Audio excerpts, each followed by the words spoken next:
Oh yeah.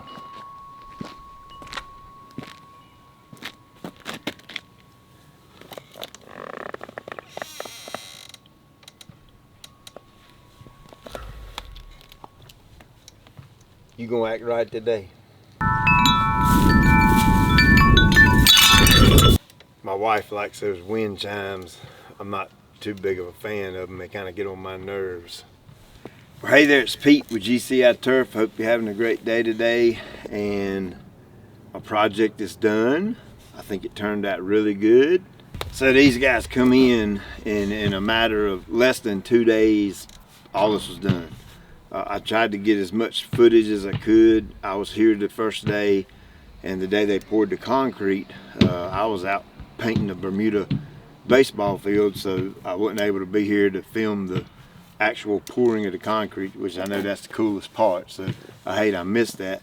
But I did see all the prep work, got some good footage of it, so I kind of walk you through it step by step on the process these guys used. Now if you're local, meaning if you live somewhere close to Greensboro, North Carolina, the guy's company's name is Martinez Concrete. Wanted to give him a shout out because I'm telling you, those boys done a fabulous job, absolutely fabulous. I got 3 quotes, and he was about $2,000 cheaper than the other 2 quotes, so I went with him. I had a personal word of mouth recommendation from a very close friend of mine, and he said that Martinez Concrete has done several jobs for them, and he's very pleased with them. So look them up. I don't know if they're on Google or Facebook or whatever, but I'm sure you can find them if you're local to me. If you want some concrete work, they get my full recommendation. I can't say enough about their work. Super clean, super fast, super efficient, and at the end of the day, man, this job looks great. So I ended up having the way it's blocked off here, the little score lines in the concrete. They're 10 foot long and 14 foot wide, and I've got 1, 2, 3, 4, 5, 6, 7 of them. So I think the square footage on that's probably somewhere around 1,000 square foot ish or so. I've already said this one time, but I am tickled silly with this. I cannot wait to get my vehicles out here and we can get them organized and set up, and the kids can still shoot basketball. I can still wash my Mustang if I need to. And on the Mustang, I went ahead and pulled the trigger. I got another channel started on YouTube, and it's strictly about the car and detailing and motor stuff and all that kind of thing. So those of you that's interested in car stuff, I'll link up that other channel in the description below. You can go check it out.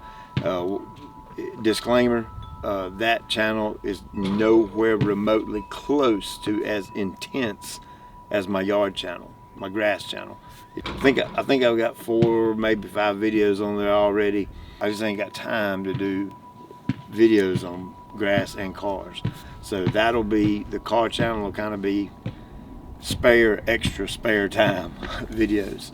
So the whole reason for this project is my children are getting older. My oldest son has been driving for almost a year now, and my daughter's soon to get her license.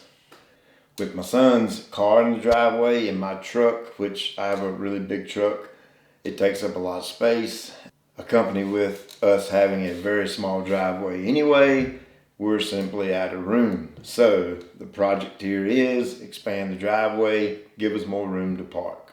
I have a landscape area beside my driveway with a crepe myrtle, variegated liriope, and a Japanese maple. I wanted to keep my same symmetry, keep the same look, the same flow. So I basically moved that bed and the plants out 14 feet from where it was previously. I had some really good topsoil that I brought in when I originally done this landscape, so I wanted to save that.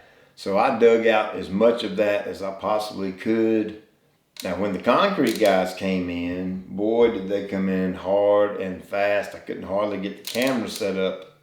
By the time they got here, they were wide open. They started off by grading it out, and I ended up having 4 inches of concrete and 2 inches of rock. So they needed to go 6 inches deep. The skid steer operator was pretty good. I was pretty impressed with his skill. I've seen quite a few people run a skid steer, and this guy was pretty good at it. Looked very comfortable, very fluid, not jerky in any way whatsoever. If I had a skid steer operation, I'd hire him in a minute. Now out here at the end of my driveway, I had some stamped concrete. That was here when we bought the house, and over time it has faded to this ugly, nasty looking pink color.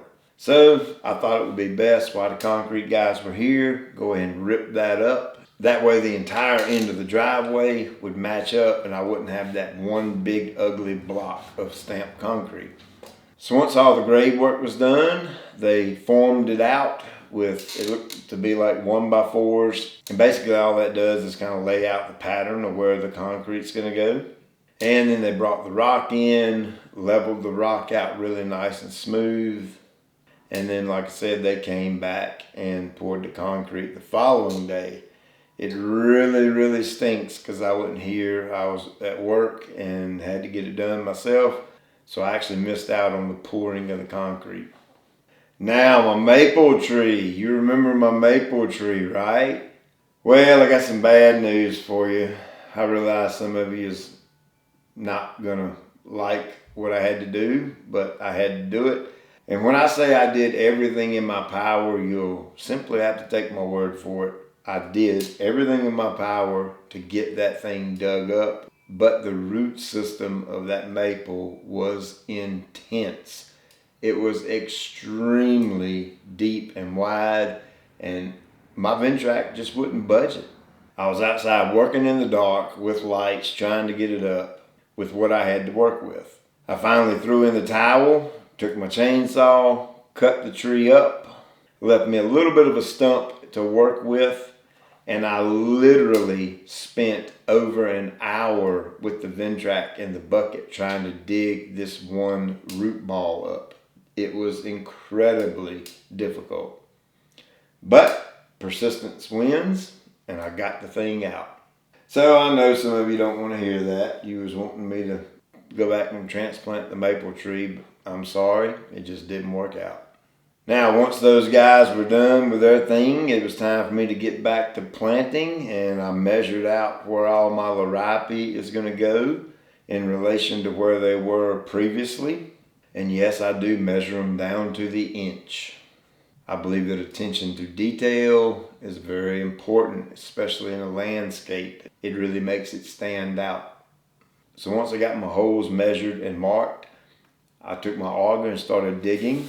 Some of the holes I couldn't go real deep because my irrigation line come into play.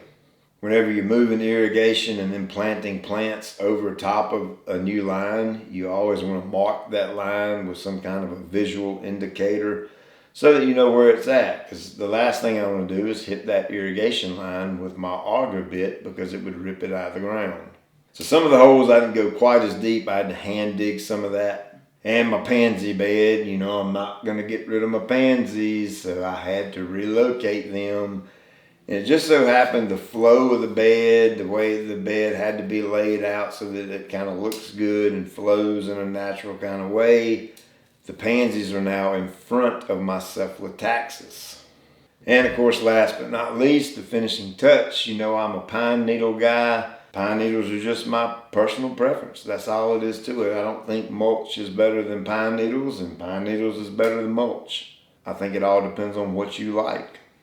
And I just so happen to be a pine needle guy. So I brought me a few bales and went ahead and covered this area. The main reason I did that now, and I'm not waiting until I pine needle my entire property, is tomorrow we're supposed to get some rain and snow mix, and I don't want a muddy mess right there.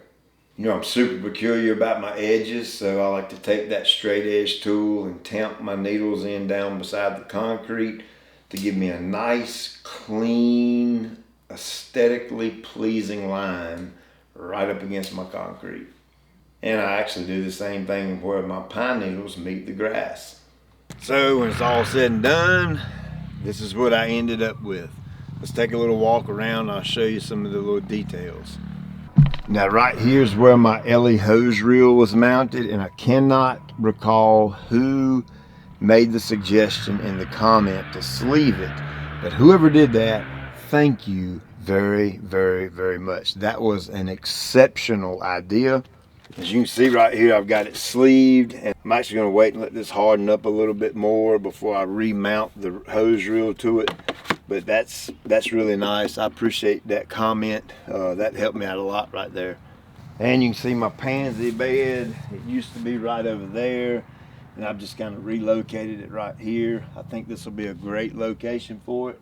But overall, I could not be more pleased with this job and how it turned out. Now, Martinez Concrete recommended that we wait at least 10 days before we put any vehicles on the new concrete. The timing of that was great because me and my wife are actually going to Philadelphia next week to take Jack's up there for his next surgery. So nobody will be here. So when we get back from surgery, we'll be able to park out here and use this space, and I can't wait. So I hope you enjoyed this project. It was fun for me, fun making the video, showing you the process. As always, I appreciate you taking time out of your day to watch. I'll check you later.